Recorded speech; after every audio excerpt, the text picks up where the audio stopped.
جس طرح ابھی ہم بات کر رہے تھے کہ وہ باہر نکل کے گرمی برداشت کر سکتا ہے اور وہ طاقت کے کام کر سکتا ہے، تو اسلام نے اس کو اوپر طاقت کے کام ہی سونپے ہیں کہ اس نے کما کے لے کے آنا ہے. اور جو کمائی ہے، کمانا جو ہے، یہ بہت مشکل کام ہے. جب کوئی بندہ میدان عمل میں نکلتا ہے، یہ مڈل کلاس کے لیے مشکل کام ہے، نہیں، ایک کلاس کے لیے مشکل کام نہیں بھی ہے. نہیں، ایسی بات نہیں ہے. یہ کمانا ہے ہی مشکل کام، آسان کام نہیں ہے. یہ اس کے مزاج کے عین مطابق ہے. آپ مرد کو کہو کہ وہ برتن دھونے پہ لگا دیں آپ اسے، تو وہ فیل کرے گا کہ میں وہ کام کر رہا ہوں جو میرے لیے لائق نہیں ہے، میرے مزاج کے مطابق نہیں ہے. ایسے ہی خاتون ہے، وہ اس میں رافیت زیادہ ہوتی ہے، اس میں انبساط کے پہلو زیادہ ہوتے ہیں، اس لیے اس کے اوپر وہ ذمہ داری عائد کی گئی جس میں وہ خوشی محسوس کرتی ہے. اب بچے ہیں، بچے جب تک بالغ نہیں ہوتے ان کے اوپر کسی بھی قسم کا کوئی امر لاگو نہیں ہوتا، بوجھ لاگو نہیں کیا جاتا. اس کا مطلب یہ ہے کہ اسلام نے ہر نفس کی وسعت کے مطابق اس کے اوپر ذمہ داریوں کا تعین کیا ہے. اچھا، کتنا خوبصورت جملہ کہا ہے کہ ہر نفس کی وسعت کے مطابق اسلام نے اس پہ بوجھ ڈالا. بڑی خوبصورت بات کر دی حضرت. لیکن اس کے باوجود پروفیسر صاحب، ہمارے ہاں بہت بڑی کنفیوژن ہے اس بات کی کہ مرد بڑا ہے یا عورت بڑی ہے، مرد افضل ہے، عورت افضل ہے. اور ہم اس بات کی جو اس بحث کو جب ابتدا کرتے ہیں تو اس کی ابتدا ہم کرتے ہیں کہ کیونکہ حضرت حوا کو آدم کی پسلی سے پیدا کیا گیا. کیا ایسا کیا گیا؟ تو اس لیے ہم کہتے ہیں کہ کیونکہ یہ پہلو سے جدا ہوئیں تو اس لیے یہ ان کا ایک حصہ ہے، یہ کل نہیں ہے، یہ جز ہیں. اس لیے یہ تقسیم ہم کر دیتے ہیں کہ یہ ابتدا سے ہی آدم بڑے ہیں اور حوا چھوٹی ہیں، اور آج بھی آدم ہی بڑا ہے اور عورت چھوٹی ہے. آپ کیا فرمائیے گا؟ بسم اللہ الرحمن الرحیم. اصل بات یہی ہے کہ آدم علیہ السلام کے پہلو سے ہی اماں حوا کو نکالا گیا. اس بارے میں آپ نے فرمایا کہ جس طرح پسلی سے نہیں، پسلی کا ذکر آتا ہے حدیث میں کہ ایک چیز ٹیڑھی ہے، اس کو آپ سیدھا کرنے کی کوشش کریں گے وہ ٹوٹ جائے گی. سر میں نے تفسیر امام ابن کثیر میں پڑھا ہے کہ لفظ ٹیڑھے کو استعمال نہ کریں. وہ کیا خوبصورت بات فرماتے ہیں، ہدیہ کر رہا ہوں. کہتے ہیں اسے خم کہیں، خمدار. درخت میں اگر خم نہ ہو تو وہ خوبصورت نہیں لگتا. درخت ٹیڑھا نہیں ہوتا، خمدار ہوتا ہے. اب یہ انداز فکر بڑا مختلف ہے نا. آپ فرمائیے. الفاظ کا ہی ہے نا معاملہ. سر الفاظ سے تصور بدل جاتا ہے پورا. حضرت نے کیا جملہ فرما دیا، نفس پہ بوجھ ہی اتنا ڈالنا ہے جس کی وہ صلاحیت رکھتا ہے. اب مزہ اللہ نے قرآن پاک میں کہہ دیا کہ لا یکلف اللہ نفسا الا وسعہا. تو نفس پر بوجھ. اچھا، مسئلہ یہ ہے کہ آدم علیہ السلام سے ہی حوا علیہ السلام کو پیدا کیا گیا اور ان کے پھر حقوق و فرائض متعین کر دیے، اور ساتھ ہی یہ کہا کہ الرجال قوامون علی النساء، عورتوں کو مردوں پر طاقت کے اعتبار سے فوقیت ہے. مردوں کو عورتوں پر طاقت کے اعتبار سے فوقیت ہے. پھر ساتھ یہ بھی آپ نے فرمایا خیرکم خیرکم لأہلہ، تم میں سے اچھا وہ ہے جو اپنے گھر والوں کے لیے اچھا ہے. اور فرمایا انا خیرکم لأہلی، میں تم سب سے اپنے گھر والوں کے لیے اچھا ہوں. جب ہم امہات المؤمنین اور رسول اللہ صلی اللہ علیہ وسلم کے معاملات کو دیکھتے ہیں تو یوں لگتا ہے جیسے ان میں کوئی اختلاف تھا ہی نہیں، اور یقین تھا بھی نہیں. وہ ایک دوسرے کا احترام کرتے. جب محبت کی فضا سازگار ہو تو پھر احترام بھی پیدا ہوتا ہے. جب کوئی فوقیت کی طرف اپنے آپ کو لے جا کہ میں بڑا ہوں تو پھر بات نہیں بنتی. یہ طاقت کی وجہ سے جو فوقیت دی گئی، یہ کیا ہے، اس کا کیا مطلب ہے؟ اس سے ہم کیا سمجھیں کہ یہ فوقیت جو ہے یہ یونیورسل کر دی گئی، ہمیشہ کے لیے ہر چیز میں کر دی گئی، یا یہ کوئی اشارہ ہے مرد کے لیے کہ تو طاقتور ہے اس لیے تو زیادہ فرض لے؟ جی، یہ اس طرف اشارہ بھی ہے اور اسے برداشت کرنے کی طرف بھی توجہ دلائی گئی ہے کہ اگر تمہاری زوجہ محترمہ کوئی تمہارے مزاج کے خلاف بات کرتی ہے، تم عقل کے اعتبار سے، طاقت کے اعتبار سے بہتر ہو تو اس کو برداشت کرو. جس سے رسول اللہ صلی اللہ علیہ وسلم ایک دفعہ عید کا خطبہ ارشاد فرمانے کے بعد عورتوں کے پاس آئے اور اگر کہا کہ صدقہ کیا کرو، اور صدقے کا سبب یہ بتایا کہ تم عقل کے اعتبار سے اور دین کے اعتبار سے ناقص ہو مرد سے. تو انہوں نے کہا جی ہماری عقل کا اور ہمارے دین کا نقص کیا ہے؟ تو آپ نے فرمایا کہ عقل کا نقص تو یہ ہے کہ ایک مرد کے مقابلے میں 2 عورتوں کی گواہی قبول کی جاتی ہے. سر اس پہ بھی میں بات کروں گا. میں بدل کرنے کے لیے حضور کے ارشاد ہیں، میں نے الفاظ آپ کے کوٹ کیے ہیں کہ دوسری دین کا نقص یہ ہے کہ وہ ایام جن میں اسے نماز کی اللہ نے اجازت دی ہے نا پڑھنے کی، وہ ثواب میں تو کمی نہیں ہوتی، اس کا جو ریگولر چلتا رہتا ہے، لیکن عمل میں تو کمی آ حضور جاتی ہے. دنیا میں دیکھنے میں یہ آیا ہے کہ جس کو NRO ملے وہ زیادہ بڑا ہوتا ہے. اگر مرد کو چھٹی نہیں ملی اور عورت کو چھٹی مل گئی ہے تو عورت اس پہ افضل کیوں نہیں ہو گئی, عورت اس پہ ناقص کیوں ہو گئی؟ میری سمجھ میں بات نہیں آئی, لیکن میں آپ پہ آتا ہوں. خانم آپ سے میں بات کرنا چاہ رہا ہوں گا کہ ہم اس بات پہ ذرا کلیئر لائن کے ساتھ بات کریں کہ قرآن کیا کہہ رہا ہے اس معاملے میں, حدیث کیا کہہ رہی ہے, روایت حدیث کیا کہہ رہی ہے, اس کے بعد علماء کرام کا نظریہ, اور پھر ہمارے معاشرے میں کیا تشکیل پا رہی ہے. اس کو ہم جدا جدا کر کے اگر دیکھیں تو آپ کیا فرمائیے گا؟ جی بسم اللہ الرحمن الرحیم.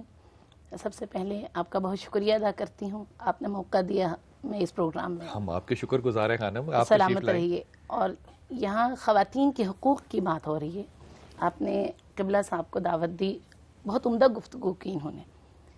اگر آپ قرآن کے لحاظ سے, سیرت کے لحاظ سے, معاشرے کے لحاظ سے دیکھنا چاہتے ہیں, قرآن میں پروردگار عالم ارشاد فرماتا ہے من عمل صالحا منکم من ذکر او انثی فلنحینہ حیاتا طیبہ.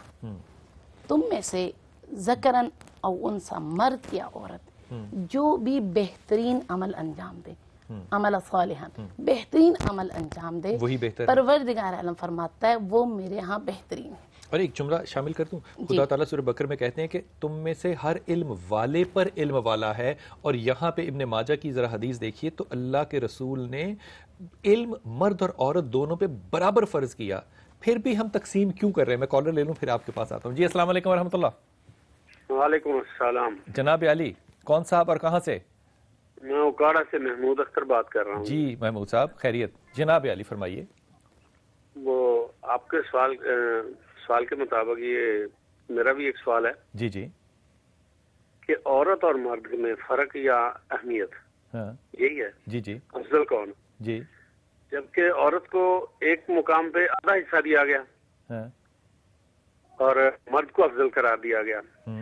جبکہ عورت ہی مرد کو جنم دیتی ہے, یہاں تک کہ پیغمبر بھی عورت نے ہی جنم دیے. کیا بات ہے. پھر بھی عورت کو آدھا حصہ کیوں دیا گیا, یا کہ اس کو کم کیوں سمجھا گیا؟ حالانکہ دین میں اس کی بار بار وضاحت کی گئی ہے کہ عورت جو ہے یہ افضل ہے اور اس کو ایک مقام دیا گیا ہے خاص, لیکن آدھا حصہ کیوں ہو گیا؟ یا جیسے کہ پروفیسر صاحب کہہ رہے تھے آدھی گواہی. بالکل ٹھیک, بہت شکریہ آپ کا. حضرت آپ سے ابتدا کرتا ہوں, یہ جو آدھے والا مسئلہ ہو گیا جبکہ پیغمبروں کو پیدا کرنے والی بھی عورتیں, یہ کیا معاملہ, کیوں؟ دیکھیے, جہاں تک مالی معاملات کا معاملہ ہے, یہ جو آدھا حصہ ہے یہ وراثت کے حوالے سے ہے. میں نے پہلے بھی عرض کیا کہ وسعت جس کی جتنی ہے اسے اتنی ہی بار دیا جاتا ہے, اس کے اوپر اتنا ہی کشائشیں کھلتے ہیں. مرد کے ذمہ یہ ہے کہ اس نے اپنے تمام اہل و عیال کی مالی ذمہ داریوں کو پورا کرنا ہے, نان و نفقے کو پورا کرنا ہے. عورت پہ ذمہ داری نہیں ہے. اب چونکہ مرد کی ذمہ داری عورت کی ذمہ داری سے کئی گنا زیادہ ہے, اس لیے اسے اس کے باپ کی وراثت سے زیادہ مال ملتا ہے بجائے اس کے کہ خاتون کو. اب وہ بہن ہے یا بیوی ہے یا بیٹی ہے, اس کی تو ذمہ داریاں ہے ہی نہیں کوئی بھی. اس نے کسی کو پالنا نہیں ہے, اس نے کسی کا نفقہ ادا نہیں کرنا, اس نے کسی کا حق مہر ادا نہیں کرنا ہے, اس نے کسی کی دوائی کا اہتمام نہیں کرنا ہے, کسی کو سکنا نہیں دینا ہے. تو وہ تو بالکل یوں کہہ لیجئے کہ اس کو جو دیا جا رہا ہے وہ خالصتاً اسی کا ہے, لیکن جو مرد کو دیا جا رہا ہے اس میں اس کی ماں کا بھی حصہ ہے, بیٹی کا بھی حصہ ہے, بیوی کا بھی حصہ ہے, وہ آگے خرچ کرے گا. بالکل ٹھیک ہو گیا. ایک بات تو دوسرا بھی قرآن یہ کہتا ہے, اس کا مطلب یہ ہوا کہ جو حصہ کم مل رہا ہے بنیادی طور پہ وہ حصہ زیادہ ہے کیونکہ اس نے خرچ نہیں کرنا, اس کے اوپر ذمہ داریاں نہیں ہیں. اس کے علاوہ جس گھر میں وہ جا رہی ہے وہ سیونگ ہے اس کی ساری کی ساری, وہاں سے بھی اس کو کچھ ملنا ہے. اچھا, اور مہر بھی اس کے علاوہ مل رہا ہے. مہر اس کے علاوہ مل رہا ہے. پھر قرآن یہ کہتا ہے کہ جو مرد کماتا ہے وہ مرد کا ہے, یہ کمائی یہ مال کی بھی ہے اور دین کی بھی ہے اور ثواب کی بھی ہے, اور عورت جو کماتی ہے وہ عورت کا ہے, وہ کمائی بھی ہے, وہ دین بھی ہے, وہ ثواب بھی ہے. لیکن مرد کی کمائی پہ اس عورت کا حصہ ہے اور اس کا حق ہوگا, لیکن عورت کی کمائی پہ مرد کا نہیں ہوگا. مرد کا کوئی حق نہیں ہے. اور آدمی جب کما کے لے کے آئے گا تو اس نے اپنی بیوی کو خرچہ دینا ہے, اپنے بچوں کو خرچہ دینا ہے, اپنے ماں باپ کو دینا ہے, اپنے بہن بھائیوں کو دینا ہے. اگر عورت کوئی چیز کماتی ہے یا لیتی ہے یا حاصل کرتی ہے وہ صرف اس کے اپنے لیے ہے, اس کے اس کا اوپر مطلب کوئی یہ جب ذمہ ہم داری بات نہیں کرتے ہیں ہے۔ جیسے کہ بھائی کر رہے تھے یہ بات کہ یہ عورت کو کمتر تصور کرنے کا ایک طریقہ یہ بھی ہے کہ ہم یوں سوچیں اس بات کو کہ عورت کو حصہ آدھا دیا گیا، یہ حصہ آدھا نہیں ہے، آدھا آپ نہیں ہے۔ پورے کمپریہنشن کو نہیں سمجھ رہے کہ خاتون کے پاس جو مال آ رہا ہے وہ خالصتاً اس کا ہے اسی کا ہے اور باقی کوئی ذمہ اچھا اس کا پھر نہیں اس ہے۔ کو ہم اس اینگل سے بھی لے سکتے جی۔ ہیں کہ اسلام سے قبل کیا تھا، اسلام نے کیا چیز پرووائڈ کی۔ اسلام سے قبل آپ تمام معاشروں کو دیکھ لیں، آپ ہندو معاشرے سے لے کے رومی معاشرے تک چلے جائیں، عورت کو تو کہیں پہ کچھ ملتا ہی نہیں ہے۔ تو اس سے بڑھ کے اور کیا ہوگا کہ اسلام نے آ کے عورت کو وہ چیزیں عطا کر دی جو اس کے اوپر تھی، جو اس کو دی ہی نہیں اگر جاتی تھی۔ آج یہ مرد سوچتا ہے جیسے کہ ہمارے بھائی ہمارے کالر ہم سے سوال کر رہے تو یہ پھر نقص جو ہے یہ مرد کی ذہنیت کا نہیں ہے بالکل میں سمجھتا کہ ہوں وہ پوری ایسے بات ہی کو ہے۔ نہیں سمجھ رہا۔ دیکھیے اسلام کو جب تک ہم پورے کی پوری چیز کو، اس کے ہر کارنر کو نہیں سمجھیں گے اور نہیں خیال کریں گے، ہمیں ایک چھوٹی بات سمجھ میں نہیں آ سکتی۔ اور ابھی جہاں تک گواہی کی بات ہے، اس میں واپس آؤں اس سوال کو بریک کے بعد۔ جی فرمائیے۔ بعض اوقات ایک عورت کی گواہی 100 مردوں پہ بھاری ہو جاتی ہے۔ اس بات کو یہاں چھوڑ دیں۔ واہ واہ واہ، ایک عورت کی گواہی 100 مردوں پہ بعض دفعہ بھاری ہو جاتی ہے۔ اس کی مثال جو میرے دل میں سوال تھا جو میں آپ سے واپس آ کے کروں گا وہ یہ کہ جب ایک عورت آ کے کہتی ہے کہ آپ کے ہاں ایک بچہ پیدا ہوا ہے، آپ ایک نرس کی گواہی کو مانتے ہیں۔ جب ایک بیوی کہتی ہے اور وہ ایک ہی عورت ہے کہ یہ تمہارا بچہ، آپ اس کی گواہی کو بھی مانتے ہیں۔ جب ایک ڈاکٹر کہتا ہے کہ آپ کو کینسر اور آپ کی بیماری ہے، آپ اس لیڈی ڈاکٹر کی بھی ایک گواہی کو مانتے ہیں، تو پھر یہ آدھی گواہی جو ہے یہ کس کی ہے؟ واپس آئیے۔ السلام علیکم ورحمۃ اللہ وبرکاتہ۔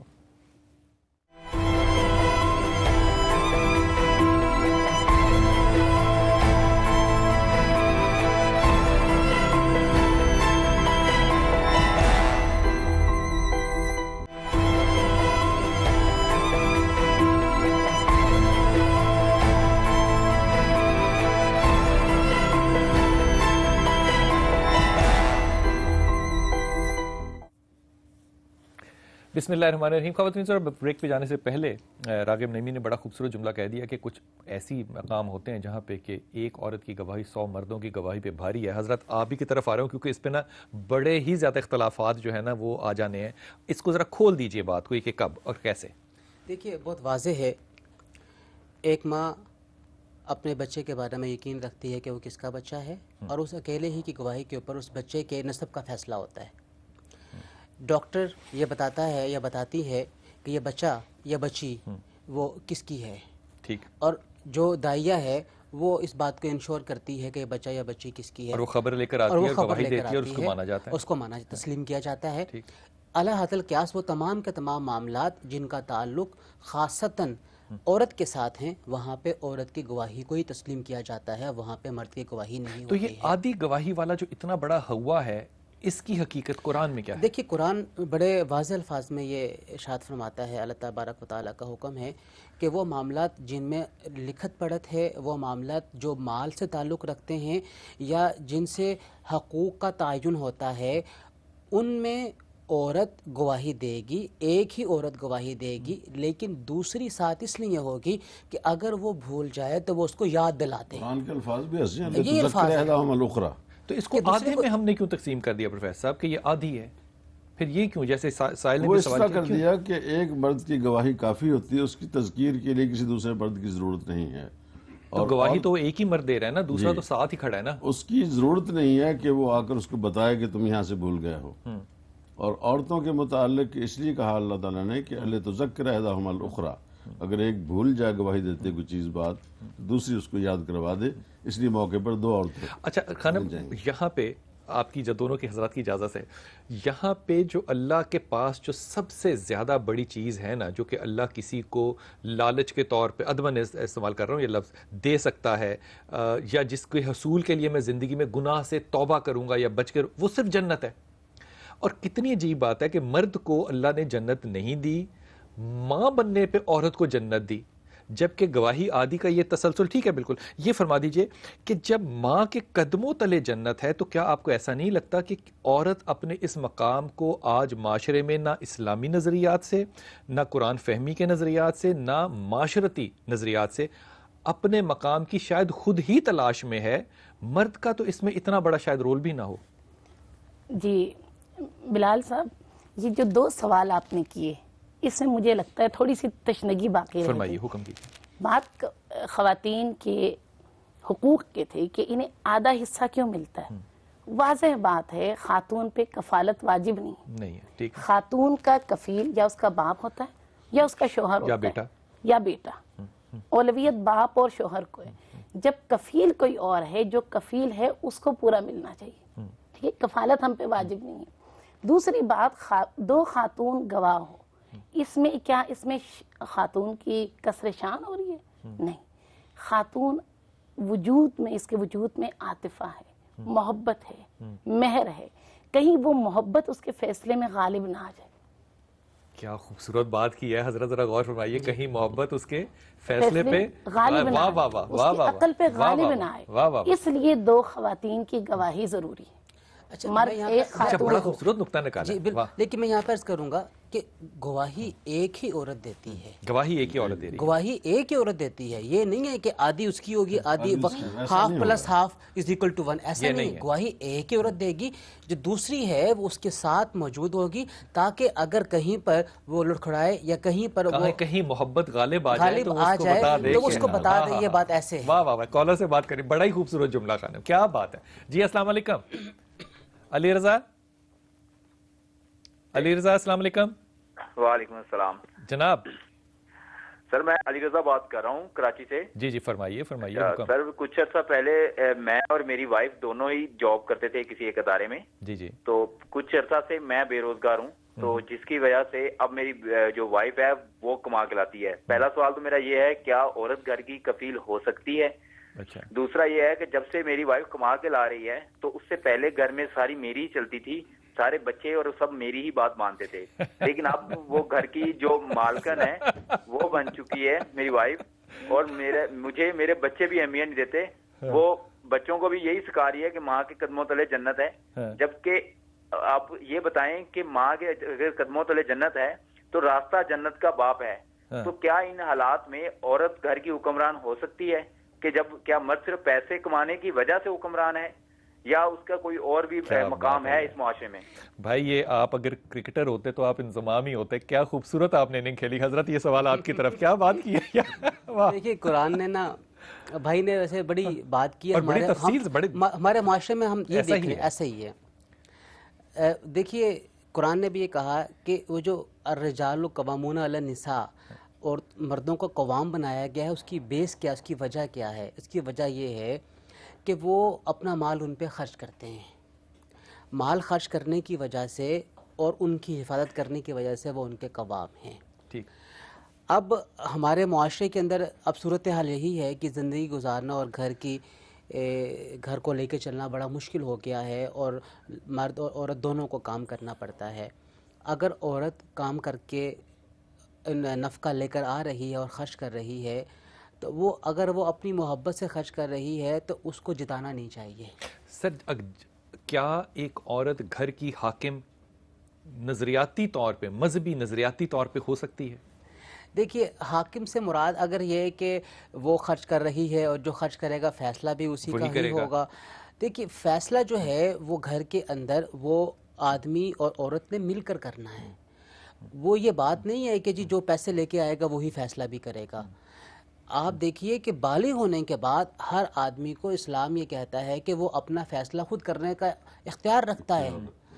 بالغ ہو جائے بچہ تو وہ اپنا فیصلہ کر کے اپنی شادی کر سکتا ہے، اسے اختیار دیا ہے، اسلام نے اسے اختیار دیا ہے، عورت کو بھی دیا ہے۔ اس کا مطلب ولی کا تصور جو ہے وہ تھوڑا سا ڈاؤٹ فل کر دیا آپ نے۔ ولی کا تصور یہ ہے، چونکہ ابھی ہم اس پہ بات نہیں کر رہے ہیں، چلیں ٹھیک ہے اس کو ہم بعد میں کر لیتے ہیں۔ میں خانم آپ کی توجہ اس پہ دلوانا چاہتا ہوں کہ پیورلی قرآن کی نظر سے، قرآن کے سائے میں رہتے ہوئے، تفسیر میں بھی نہ جائیے، صرف ترجمے کی صورت تک رہیے، کیا حقوق ہیں ایک عورت کے اور کیا فرائض ہیں ایک عورت کے؟ جو ایک خاتون کے فرائض ہیں ایز اے بیوی، پروردگار عالم نے نکاح کی صورت میں مرد اور عورت کے درمیان ایک معاہدہ، ایک ایگریمنٹ، ایک قرارداد پاس کروا دی، اور کچھ قوانین اللہ نے بنائے کہ مرد اور خواتین پہ کچھ چیزیں فرض ہیں۔ وہ کیا ہیں؟ خاتون پہ چند چیزیں فرض ہیں کہ شوہر کی اطاعت کرے، اس کی تمکین کرے، اس کی اجازت کے بغیر گھر سے باہر نہ جائے، چند چیزیں ہیں، 3 سے 4 چیزیں یا 5 چیزیں۔ یہ ظلم ہے باقی یا یہ نظام ہے؟ باقی تمام چیزوں میں خاتون صاحب اختیار ہے. خانم جن یہ اگر چیزوں میں- اجازت لے کے جانا ہے تو یہ اس کو ظلم کے پہلو میں سمجھوں یا اس کو نظام کے انداز میں دیکھوں؟ یہ اللہ کے بنائے ہوئے قانون ہے. ٹھیک. لیکن بلال صاحب یہ دیکھیے آپ، پروردگار عالم جب یہ قرارداد یا ایگریمنٹ نکاح کی صورت میں انہیں اختیارات عطا کرتا ہے، پروردگار عالم انہیں تحفے کے طور میں بینہم مودۃ و رحمہ، پہلا تحفہ اللہ دیتا ہے نکاح کے بعد، ان دونوں کے دلوں میں مودت اور رحمت ڈال دیتا ہے ایک دوسرے کے لیے. پروردگار عالم نے ایک کے اندر ایثار کا جذبہ، ایک کے اندر قربانی کا جذبہ. خاتون قربانی دیتی ہے، مرد ایثار کرتا ہے، اور یہ ایثار اور قربانی گاڑی کے دو پہیوں کی مانند ہے، جو دونوں مل کے چلے تو گاڑی چلے گی. تو اگر یہ پہیے ایک دوسری طرف آ جائے اور ایک دوسری طرف چلے جائے، جیسے کہ یہ عورت جو ہے یہ کمانے لگ گئی اور مرد جو ہے وہ گھر پہ بیٹھا ہوا ہے، تو پھر عورت کو حاکم ہونے کا کیا حق مل جائے گا؟ اس بائی سے سوال یہ کرنا ہے، جب تک آپ کما رہے تھے، جب تک آپ گھر کا نان و نفقہ دے رہے تھے، کیا آپ حکم ہی چلاتے تھے کہ آج ذرا پلٹا ہے کایا تو وہی چیز آپ کی وائف کر رہی ہیں؟ مجھے لگتا ہے کہ ہمیں اپنے حقوق کا اندازہ ہی نہیں ہے. اگر مرد کما کے لاتا ہے، اس کا مطلب یہ نہیں کہ وہی فیصلہ کرے گا. فیصلہ مشاورت کے ساتھ ہوتا ہے، فیصلہ باہمی تفاہم کے ساتھ ہوتا ہے. جب تک یہ چیزیں نہ ہونا، عورت کے اندر بھی گلٹ رہتی کہ ہمیشہ اس کی کیوں مانی جائے، اور مرد کے اندر بھی گلٹ رہتی کہ یہی جو آپ نے بات فرمائی نا خانم کہ مشاورت سے ہوگا. آپ مجھے اس پہ کریکٹ کیجئے، مجھے نہیں یاد کہ رسول پاک صلی اللہ علیہ وسلم نے حضرت خدیجہ سے مشورہ نہ کیا ہو، حضرت ام سلمہ سے مشورہ نہ کیا ہو، حضرت عائشہ رضی اللہ سے مشورہ نہ کیا ہو. جب یہ سنتیں اس طرح سے ہیں تو جب ہم جیسے سائل نے بھی سوال کیا تو ہم نے تقسیم کیوں کر دیا کہ مرد حاکم ہے کیونکہ وہ کما کر لا رہا ہے، اور اگر عورت کما رہی ہے تو میں تو اپنے بھائی کو کہنا چاہتا تھا کہ حضرت خدیجہ رضی اللہ کا اگر مال اسلام میں استعمال نہ ہوتا تو آج تاریخ اور طرح سے لکھی جاتی. یہ تقسیم دینی ہے یا ہماری معاشرتی؟ اس کا بنیادی سبب یہ ہے کہ دین سے دوری. جب دین کے مسائل سے آگہی ہوگی تو کوئی انسان اپنے حقوق سے تجاوز نہیں کرے گا. سب سے بڑی بات یہی ہے کہ ہم دین کو صرف نماز روزے کا نام دے کر اسی پہ اکتفا کرتے ہیں، حالانکہ دین مکمل رہنمائی کرتا ہے. اس رہنمائی سے ہم فائدہ نہیں اٹھاتے جس کے نتیجے میں اس قسم کے حالات پیدا ہوتے ہیں. شاہد ہیں پروفیسر ہمارے ساتھ، لیکن میں ان سے بات کرنے سے پہلے آپ کی بات کو بڑا کرتے ہوئے ہدیتاً یہ بات آپ سے سوال کے طور پہ لاؤں گا. پچھلے 10,000 سال دیکھ لیجئے، اللہ تعالیٰ نے کسی پیغمبر کی امت کو بھی اس لیے تباہ نہیں کیا کہ اس نے عبادت اور طرح سے کی یا نہ کی، یا سٹائل اس کا یونیفارم کا غلط یا صحیح تھا. لیکن اگر وہ امت ناانصافی کرتی تھی، اللہ نے تباہ کی. وہ غیبت کرتی تھی، اللہ نے تباہ کی. وہ کم تولتی تھی، اللہ نے تباہ کی. ہمارا زور جو حقوق اللہ اور حقوق العباد میں تقسیم میں آ گیا، اور ہم اللہ کے حقوق کی طرف تو جا رہے ہیں، ہم لوگوں کے حقوق کی طرف نہیں جا رہے. شاید یہ کنفیوژن شاید مرد اور عورت میں اسی لیے تو نہیں ہے. پہلے کالر لے لوں حضرت، یہ سوال آپ کو چھوڑ کے جا رہا ہوں. جی السلام علیکم شاہد.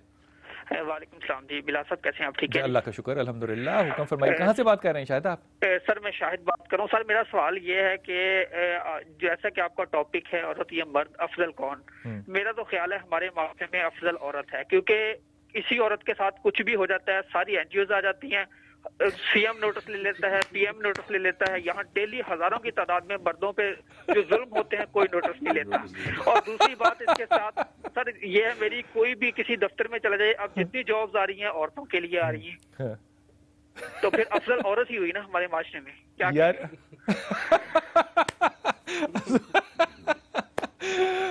حضرت میرے سوال کو چھوڑیے، افضل تو عورت ہوئی.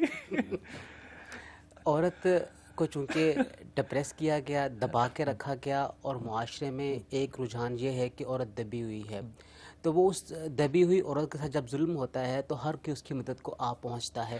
اور مرد کے بارے میں خیال ہے کہ وہ چونکہ ظلم کرتا ہے اس لیے اس کی مرد. حضرت ادب سے، آپ ایک عمر کے حصے میں ہیں، آپ ہمارے والد اور ہمارے استادوں کی جگہ پر ہیں. حضرت عورت دبی ہوئی ہے، یہ ساری این جی اوز عورت کی طرف آتی ہیں. یہی وہ عورت ہے نا جو اپنی بیٹی کو اور اپنے بیٹے کو پانی میں ڈبو کے اور گلے کو دبا کے مارتی ہے. یہی وہ عورت ہے نا جو کہ 25 کلومیٹر کا رکشے پہ سفر کر کے بچوں کو جا کے دریا میں پھینکتی ہے.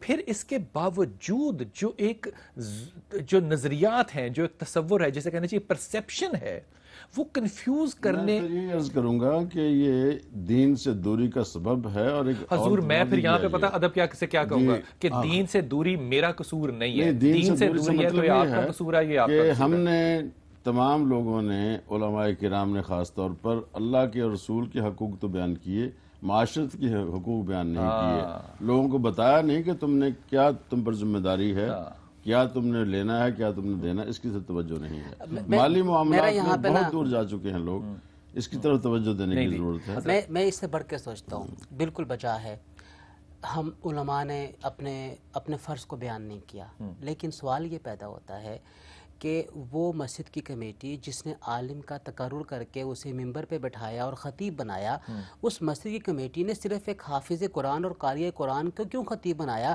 ایک باقاعدہ پڑھا لکھا عالم جس نے 10 12 15 سال تک اپنی زندگی کے اہم ایام پڑھائی میں لگا دیے، اسے کیوں نہیں اس مقام اور منصب پہ لے کر آئے؟ وجہ یہ ہے کہ ہم نے ایک ان پڑھ اور ایک جاہل کو امام اور خطیب بنا کے بٹھا دیا ہے، تو وہ کیا تبلیغ، کیا تربیت کرے گا؟ میں نے وقفے پہ جانا، لیکن میں سوال پھر آپ کی طرف چھوڑ کے چلا جا رہا ہوں۔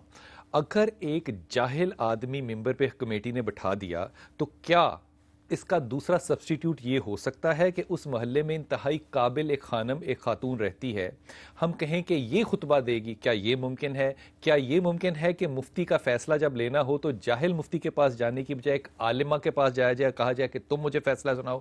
اگر ایسا ہے تو تبدیلی آ سکتی ہے، ہو سکتا ہے کہ نہیں؟ وقفے کے بعد آپ سے سوال کروں۔ خواتین چھوٹا سا وقفہ لیجیے، واپس آئیے۔ السلام علیکم ورحمۃ اللہ وبرکاتہ۔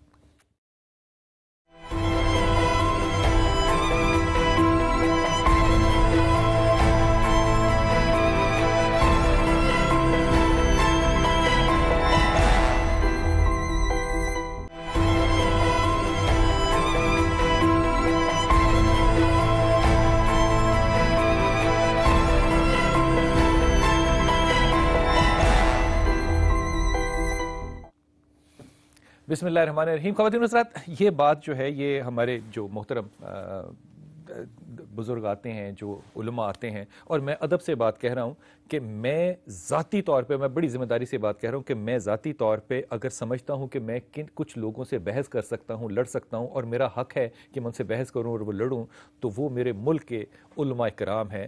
اور میرے خیال میں یہ وہی لوگ ہیں جن سے یہ باتیں کر کر کے ہم کسی جگہ پہ اپنے خیالات کو صاف کرنے تک پہنچے، اگر پہنچے نہیں تو کم از کم پہنچنے کی امید رکھتے ہیں۔ یقین کیجئے کہ میں ابھی بھی بریک میں اپنے علماء کرام سے کہہ رہا تھا کہ آپ لوگوں نے اپنی اتنی اچھی ڈیفنس نہیں دی جتنا آپ لوگوں کا اس معاشرے میں مثبت رول ہے۔ حضرت میں سوال چھوڑ کے گیا تھا اور یہ سوال آپ ہی کے پاس دوبارہ لے کر آ رہا ہوں۔ اگر ایک قابل عورت محلے میں موجود ہے تو کیا پھر اس کو مسجد میں آپ خطابت کا، میں امامت نہیں کہہ رہا، خطابت کا موقع نہیں دیں گے؟ کیا اس سے نہیں پوچھیں گے جا کے کہ طلاق ہوئی یا نہیں ہوئی؟ اس سے مفتی کا فتویٰ کیوں نہیں لیں گے؟ عورت دے سکتی ہے، مفتی کا فتویٰ دے سکتی ہے، فتویٰ دے سکتی ہے، وہ عورت لوگوں کی رہنمائی کر سکتی ہے۔ ہمارے سامنے صحابیات موجود ہیں۔ عورت مفتی ہو سکتی ہے، عورت مفتی بن سکتی ہے، فتویٰ دے سکتی ہے۔ فتویٰ دینا اصل میں ہے کیا؟ ہم دیکھیں فتویٰ دینا کیا ہے؟ قرآن اور حدیث کو سامنے رکھتے ہوئے، سنت کو سامنے رکھتے ہوئے، ایک مسئلے کے اوپر جو اس کے ذہن میں علم ہے، جو اس کو اللہ نے علم ودیت کیا ہے، لیکن وہ مردوں کی امامت نہیں کر سکتی، وہ مردوں کی امامت نہیں کر سکتے، کیونکہ اللہ تبارک و تعالیٰ نے کے ساتھ تو امامت کر سکتی ہے نا۔ عورت کی امامت کے اوپر اختلاف ہے، لیکن کچھ علماء کے ہاں وہ کر سکتی ہے، کچھ کے ہاں وہ نہیں کر سکتی۔ یہ فرمائیے، اکثریت کہتے ہیں کہ نہیں کر سکتی، یہ فرمائیے، اب یہ ہم نے کر دیا نا، ایک جدا حصہ کر دیا۔ یہ فرمائیے کہ اگر وہ خطبہ دینا چاہے، میں امامت کو چھوڑ رہا ہوں یہاں پہ، تو اس پہ اعتراض ہوگا؟ اصل میں عورت کا معنی ہے پردہ، خطبہ دینے کے پردے میں لیے، خطبہ پردے میں خطبہ، جیسے آج کل ہمارے ٹی وی پر عورتیں ٹی وی کو تو چھوڑ دیں نا، آپ مسجد میں ممبر کے سامنے عصا پکڑ کے کیا عورت پورے حجاب نہیں دے سکتی، اس لیے کہ یہ عورت کے فرائض میں شامل نہیں ہے۔ اس کے اسلام نے عورت کے فرائض میں یہ بات شامل نہیں کی کہ وہ ممبر پر خطبہ دے۔ اس کے جو فرائض ہیں اس کی طرف اس کو توجہ دینی چاہیے۔ عورتوں کو دے سکتی ہے، عورتوں کو دے سکتی ہے، عورتوں کو دے سکتی ہے۔ اچھا خانم، آپ کی توجہ اس طرف کہ خاص طور پہ، اور یہ میں بڑے ہی عاجزی سے آپ کے ساتھ پوچھ رہا ہوں، میں ان لوگوں سے اختلاف کرتے ہوئے نا، میں ڈیولز ایڈوکیٹ بنتا ہوں کہ یہ کہہ رہے ہیں کہ یہ تو مردوں کی بات کر رہے ہیں کہ اس کے فرائض میں نہیں ہے، تو کیا مردوں کے فرض میں ہے کہ وہ خطبہ دیں؟ میرے جیسے آدمی جو ہے وہ خطبہ کہاں سے دے گا؟ لیکن میں دو طرح سے اس بات کو دیکھتا ہوں۔ ایک، ہماری ماں سیدہ عائشہ جو ہیں، ان کی عمر چھوٹی ہے، حضرت علی کی عمر زیادہ ہے، حضرت عبداللہ بن مسعود کی عمر زیادہ ہے، حضرت عبداللہ بن عمر کی عمر زیادہ ہے. یہ تمام لوگ، اور تقریباً روایتوں میں 7,500 صحابیوں کی لسٹ ہے جو کہ آپ کے پاس جاتے تھے اور سیکھتے تھے. اگر ہماری ماں سیدہ اس چھوٹی عمر میں یہ کر سکتی ہیں تو مجھے بہت بڑا اختلاف ہے کہ ہماری آج کی عورتیں اس سنت عائشہ پہ کیوں نہیں ہیں. میرا آپ سے سوال یہ ہے کہ پوری تاریخ اسلام دیکھ لیں، آج کوئی آپ کو اعلیٰ تفسیر جو ہے وہ ایک خاتون کی لکھی ہوئی کیوں نہیں ملتی؟ پھر ہم اگر ایسا ہے تو یہ تذلیل کسی مرد نے تو نہیں دی، یہ علم نہ حاصل کرنے کا کسی مرد نے مشورہ تو نہیں دیا. کوئی خاتون آج تک تفسیر قرآن میں فہم میں کیوں اتنی زیادہ آگے نہیں آ سکی؟ جی جناب، سوال آپ کا بہت اچھا ہے، لیکن قبلہ صاحب نے فرمایا کہ خاتون فتویٰ دے سکتی ہے. ہماری شرع کے مطابق خاتون مجتہدہ بن سکتی ہے. مجتہدہ سے مراد ہے مجتہدہ جو فتویٰ دے سکے، جو مفتی ہوں. بن سکتی ہے، مجتہدہ بن سکتی ہیں، مفتی بن سکتی ہیں، لیکن ان کے فتوے پہ کوئی عمل نہیں کر سکتا. ان کا فتویٰ ان کے لیے کافی ہے. یہ کیا بات ہے؟ شریعت میں دیکھیے، قرآن اور شریعت سے جو استنباط ہوتا ہے، اس کا مطلب ہر عورت جو ہے وہ اپنے آپ کو فتویٰ دے اور اپنا دین الگ لے کے جائے؟ نہیں، فتویٰ دے نہیں، وہ مجتہدہ بن سکتی ہے، مفتی بن سکتی ہے. ہاں وہ بن جائے، لیکن اور کسی کے اوپر اس کا وہ فتویٰ لگتا ہی نہیں ہے. اس کا مطلب 50 عورتیں اگر میرے محلے میں ہیں اور وہ مفتی ہیں اور وہ اپنے پہ فتویٰ دیں گی تو ان کے تمام کے 50 دین الگ ہو گئے، لیکن کوئی ان کے اوپر عمل نہیں کر رہا. نہیں، فتویٰ مفتی مرد کا ہونا ضروری ہے ہماری شریعت کے مطابق. مجتہد جامع الشرائط ایک مرد ہوگا جس کے فتوے پہ لوگ عمل کریں گے. ہاں مجھے مجتہد کے فتوے کا پتہ ہے. کوئی مجھ سے پوچھتا ہے کہ باجی اس مسئلے میں کیا ہے، میں مرد مجتہد کے فتویٰ اس تک پہنچا سکتی ہوں. اگر کوئی مجھ سے آ کے مجھ سے فتویٰ مانگے، یہ ممکن نہیں ہے. میں مفتی نہیں بن سکتی. یہ فیصلہ کیسے ہوا؟ شریعت نے دی ہے. کیسے؟ روایت دیجیے. مرد کے لیے مجتہد بننے کے لیے، مفتی بننے کے لیے مرد کا ہونا ضروری ہے. نہیں، وہ آپ کا جملہ میرے تک پہنچ گیا. شریعت نے یہ حکم کیسے دیا؟ کہاں سے پہنچا؟ راوی کیا ہے اس کا؟ اہل تشیع مکتب کے مطابق ہم 14 معصومین کو مانتے ہیں. 14 معصومین کے کلام کے مطابق عورت تعلیم حاصل کرے، اس میں کوئی رکاوٹ نہیں ہے. مجتہدہ بنے، کوئی رکاوٹ نہیں ہے. یہاں تک کہ نبی کریم صلی اللہ علیہ کے زمانے میں جو مدینے کے ایام ہیں اس میں کئی ہزار کلاسز خواتین کی ہوا کرتی تھی. خانم آپ کی بات میرے سر اور آنکھوں پہ، لیکن میں محبت اور جہالت کی بنیاد پہ یہ کہہ رہا ہوں، محبت اور جہالت کی بنیاد پہ کہہ رہا ہوں کہ کوئی معصوم ہوتا ہی نہ اگر زینب کا خطبہ جو ہے اس دربار یزید میں نہ ہوا ہوتا. اس لیے خطیب نہ ہونا عورت کا، اس کا فیصلہ نہ ماننا یا صرف اپنے تک ماننا، اس پہ میں آپ سے گفتگو کرتا ہوں. خطیب نہیں بلال صاحب، خطیب خاتون بن سکتی ہے، خطبہ دے سکتی ہے. کس سے خطابت کرے گی؟ مفتی اور ہیں، خطابت کس سے کرے گی؟ کس سے خطابت کرے گی؟ تو وہ جو خطبہ دے رہی ہے اس کے اوپر تو انہوں نے عمل ہی نہیں کرنا. مفتی وہ ہے جو فتویٰ دے شریعت کے مطابق، جو احکام کے مطابق. بنیادی بات یہ ہے کہ عورت تعلیم دے سکتی ہے. جیسے ام المؤمنین حضرت عائشہ صدیقہ رضی اللہ تعالیٰ عنہ تعلیم دیتی، مسائل پوچھتے صحابہ کرام، آپ ان کو بتاتی، لیکن ممبر پر کھڑی ہو کر خطاب کرے یا فتویٰ دے، وہ اس کا استحقاق. فتویٰ اور ہے، خطابت اور ہے. فتویٰ احکام شرعیہ. یہ ٹیکنالوجی ہے. میں تو اس بات پہ کہہ رہا ہوں کہ اگر میری ماں سیدہ عائشہ نے کہا کہ غسل کا طریقہ یہ ہے تو اس میں کوئی دو رائے ہوگی؟ نہیں. انہوں نے کن سے سنا؟ ساری امت مانے گی کہ غسل کا طریقہ یہ ہے، تو کیسے نہیں مانی جا رہی؟ تعلیم ہے نا. یہ نبی کریم سے تعلیم کی حد تک عورت تعلیم دے سکتی ہے پردے میں رہتے ہوئے. فتوے کو تعلیم سے آپ نے جو الگ کر دیا نا، یہ میری سمجھ میں بات آئی. حضرت یہ سوال آپ سے کروں گا، پہلے کالر سے بات کر لوں میں. جی السلام علیکم. وعلیکم السلام. I'm Areesh from Lahore. میں عریش بات کر رہی ہوں. جی میرا بیٹا عریش، فرمائیے. میرا کوشچن آپ سے یہ ہے کہ اگر مرد کو اللہ پاک نے برتری دی ہے عورت پر ہر لحاظ سے، تو پھر وہ عورت کی حقوق ادا کر کے اپنی برتری کو ثابت کیوں نہیں کرتا ہے؟ یہ تو آپ عورتوں کی انضمام ہو گئی. آپ نے کیا قیامت سوال کیا بی بی. اس کے لیے میرا ادبند جواب یہ ہے کہ وہ اس مرد کو آپ جینڈر سے مرد نہ سمجھیں. مرد کا مطلب ہوتا ہے اس کا سینہ وسیع ہو, اس کا ہاتھ کھلا ہو, وہ دینے والا ہو. یہ مزاج میں اگر مرد پن ہوگا تو پھر وہ یہ کرے گا. اگر مزاج میں, بہت سے مردوں میں آپ نے زنانی پن نہیں دیکھے, بہت سی خواتین کے اندر بھی الٹا.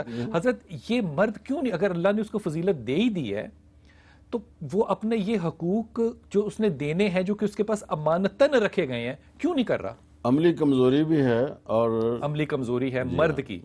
حضرت اس کو بتایا ہی نہیں گیا ہے, اس کو سکھایا ہی نہیں گیا ہے. یہ سکھانا کس نے؟ نہ معاشرے نے بتایا اسے, نہ اس کے گھر میں اس کے والدین نے بتایا. سب سے پہلے اس کے والدین آتے ہیں نا, اس کے بعد جب وہ 6 7 8 برس کا ہوتا ہے پھر وہ مسجد میں آتا ہے. تو جو سب سے پہلے اس کے والدین ہیں. یہ ناکام یہاں پہ پتہ کیا ہوئی؟ گود. جی بالکل, یہ یہاں سے تربیت ملنی تھی, جہاں سے تربیت ملنی تھی. اور چونکہ جو پچھلا ہمارا مسلمانوں کا 100-150 سال کا جو عرصہ گزرا ہے وہ کم تعلیم میں گزرا ہے. اس میں خواتین کی تعلیم پہ توجہ نہیں دی گئی, مردوں کی تعلیم پہ توجہ اتنی نہیں دی گئی جتنی دی جانی چاہیے تھی. اس کی وجہ سے آج یہ صورتحال میں دیکھنا پڑ رہی ہے. لیکن میں یہ اس سے امید کرتا ہوں کہ جو آنے والی پود ہے, جو آنے والی نسل ہے, وہ زیادہ باخبر ہے ان باتوں سے, ان معاملات سے.